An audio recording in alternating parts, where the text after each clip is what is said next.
Allez dans le monde entier proclamer l'Évangile. Mes amis, c'est peut-être la plus grande miséricorde que nous puissions avoir pour ce monde. C'est de lui annoncer la bonne nouvelle de Dieu. Quand on est chrétien en 2017 en France, on peut être tenté par le repli sur soi, le découragement, la lassitude, parce que bien souvent, vous êtes dans vos écoles, dans votre travail, dans vos quartiers, minoritaires, à contre-courant, parfois même dans nos familles, parmi nos amis. On n'est pas compris. On se moque de ce qui est important pour vous. On entend ça aussi, parfois, pas toujours heureusement, à la télévision, à la radio, certains dénigrer ce qui est sacré à nos yeux. On peut, face aux blessures de ce monde, face à nos propres blessures, être tenté de détourner le regard et de dire « ça suffit », comme une sorte de lassitude, de devoir se justifier, une sorte de découragement devant ce monde, ce pays qui paraît bien malade. Mais la miséricorde de Dieu que nous devons imiter empêche ce découragement. La miséricorde nous interdit ce découragement. La vue des blessures et des misères de ce monde ne doit pas nous amener à nous replier sur nous-mêmes ou entre nous, mais au contraire est un appel formidable, immense, à annoncer cet évangile. Car ce monde, ce pays, qui est devenu, dans un certain sens, une sorte de désert spirituel, en même temps dans le désert on a soif, et il y a une soif immense d'amour, de compassion, de miséricorde. Ce monde cherche de toutes les façons possibles et se perd ainsi à chercher un bonheur sans Dieu. Ce monde a l'orgueil de croire parfois qu'il peut être heureux sans Dieu. Mais il a tellement besoin d'un bonheur qui ne déçoit pas, d'une espérance qui ne déçoit pas. Derrière les façades d'indifférence, derrière parfois les moqueries, les incompréhensions, les malentendus, chez ceux qui ont quitté la foi, qui se sont éloignés, en fait, combien de blessures à guérir, combien de choses lourdes à porter, combien ont-ils besoin de retrouver une espérance. Voilà pourquoi, mes amis, il faut prendre au sérieux cette phrase de Jésus. C'est un appel pour chacun d'entre nous. Et vous avez vu dans la première lecture combien Pierre explique au chef des prêtres, parce que déjà, il y a 2000 ans, on veut faire taire les chrétiens. Mais Pierre explique: comment pourrions-nous nous taire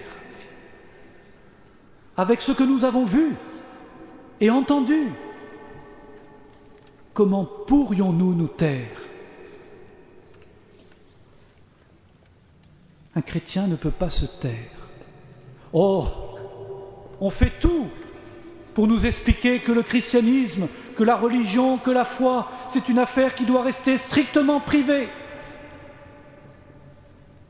Effacez-vous Cachez-vous, restez dans vos églises et dans vos sacristies, au nom de la sainte laïcité. Ils veulent nous faire taire. Mais ce monde a trop besoin de miséricorde pour qu'on se taise.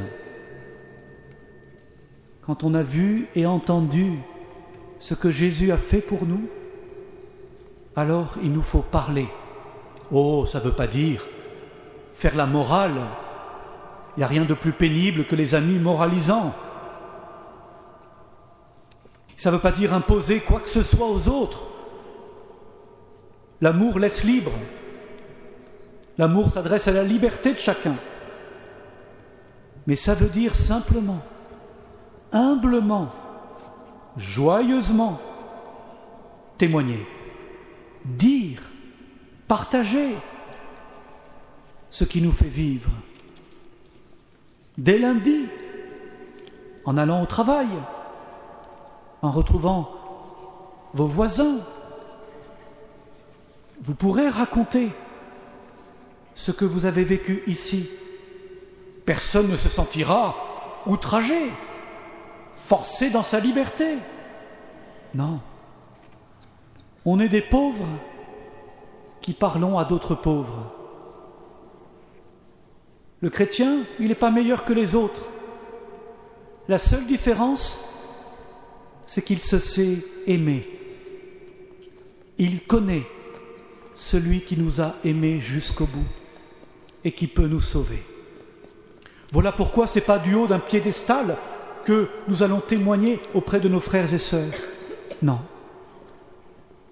C'est des pauvres qui parlent à d'autres pauvres. Si tu savais le don de Dieu, viens et vois. Peut-être que parmi vous, d'ailleurs, certains sont ici parce qu'ils ont été amenés par un ami qui a osé les inviter. Je voudrais terminer en évoquant 3 types d'apôtres, de disciples, de témoins qu'on peut être. D'abord, il y a ces petits chanteurs qui nous aident à prier. Ça, c'est un bel apostolat, vous voyez, parce que c'est l'apostolat par la beauté. Ce qui est beau amène à Dieu. Tout n'est pas beau. Mais ce qui est beau, dans le chant, la musique, l'art, amène à Dieu, élève l'âme. Notre monde a besoin de beauté, de redécouvrir cette beauté qui témoigne de la beauté du Créateur. Je rends grâce pour leur talent et je vous souhaite de comprendre que vous êtes apôtres par le chant. Ce n'est pas simplement des concerts que vous donnez. Vous êtes là pour toucher l'âme de ceux qui vous écoutent. N'importe qui peut chanter très bien. Pas besoin d'être croyant, ce n'est pas le monopole des croyants. Mais si votre âme est pure, si Dieu habite en vous, si vous êtes vraiment amis de Dieu, alors par votre chant, le Seigneur touchera les cœurs. Alors votre chant et votre talent auront une fécondité qui vous dépasse. Et vous serez vous-même étonnés du fruit que vous portez. Quand on a reçu un talent, c'est toujours pour servir. Et vous avez la chance, parce que vous êtes chrétien, de savoir de qui vous tenez ce talent. Il vient de Dieu. Il vous est donné pour servir Dieu et pour amener à Dieu. Bienheureux êtes-vous si un jour, peut-être au ciel, vous le découvrirez là-haut, tel ou tel vient vous voir en vous disant que votre chant a touché son âme, a ouvert dans son âme une porte pour que Dieu puisse se révéler, puisse entrer. Il y a aussi, mes amis, chacun d'entre nous, par le simple fait de notre baptême, qui sommes appelés à être apôtre. Ne croyez pas que c'est réservé aux grands théologiens. Ne croyez pas que c'est réservé aux prêtres ou aux consacrés. Vous avez tous été choisis. Si vous êtes baptisés ou appelés au baptême, vous avez été choisis pour être amis de Dieu, mais aussi pour donner au monde l'envie, le désir de Dieu. Ne vous sous-estimez pas. Ne vous sous-estimez pas. Toute vie offerte, toute vie donnée participe à sauver le monde. Je vais vous faire une confidence qui n'en sera plus tellement une. J'ai une petite sœur qui est handicapée, physique. Elle est brillante intellectuellement. Mais depuis sa naissance, elle a une vie de souffrance. En ce moment même, elle est à l'hôpital. Je lui ai promis qu'on prierait pour elle. Elle s'appelle Pascal. Elle en est à sa je ne sais pas combienième opération. Aux yeux des hommes, aux yeux de ce monde, sa vie est cachée. Et le monde pourrait dire que sa vie n'est pas très utile, très efficace, comme tant et tant de plus fragile. Aux yeux de Dieu, je suis certain que sa vie a une fécondité immense. Parce que, bien loin que de se renfermer sur sa souffrance, elle offre sa vie. Elle donne sa vie. Et tous ceux qui l'approchent en sont marqués. Là où on aime, là où on continue d'aimer, on sauve le monde. Et quand nous arriverons là-haut, mes amis, nous serons tellement bouleversés de voir la fécondité de nos vies, parce qu'elles auront été données au cœur même de nos fragilités. Nous ne sommes pas tous appelés à être exposés, à parler à un micro, mais nous pouvons tous participer à sauver ce monde.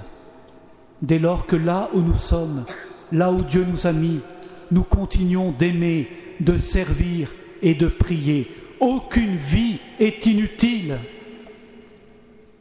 Toute vie, même la plus fragile, est belle aux yeux de Dieu et participe à sauver le monde. En ce sens, toute vie est infiniment précieuse. Et puis enfin, il y a les prêtres. Permettez-moi de vous demander de prier pour les prêtres qui sont appelés à être apôtres de cette miséricorde divine. Je pense que c'est une des plus grandes joies du prêtre. Et mes frères prêtres qui sont là pourraient dire sans doute la même chose. De voir combien, dans le ministère du sacrement de réconciliation, Dieu est capable de guérir des cœurs blessés et de redonner à des cœurs cette sainteté que nous ne possédons pas nous-mêmes.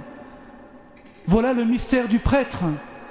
Il est pauvre, lui le premier, mais par ses mains, si fragiles et si pauvres, par ses mains de pécheur, Dieu rend saint, Dieu se donne, Dieu pardonne. Mystère de miséricorde d'un Dieu qui aime se révéler à travers les pauvres que nous sommes. C'est vrai pour vous, c'est vrai pour nous. Alors priez pour les prêtres.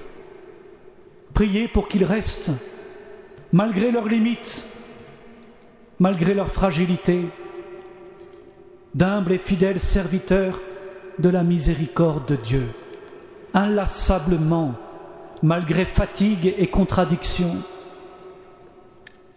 qu'ils se fassent eux-mêmes les premiers réceptacles de cette miséricorde. Nous en avons besoin, ô combien, et qu'en même temps, ils puissent vous la donner sans jamais se lasser.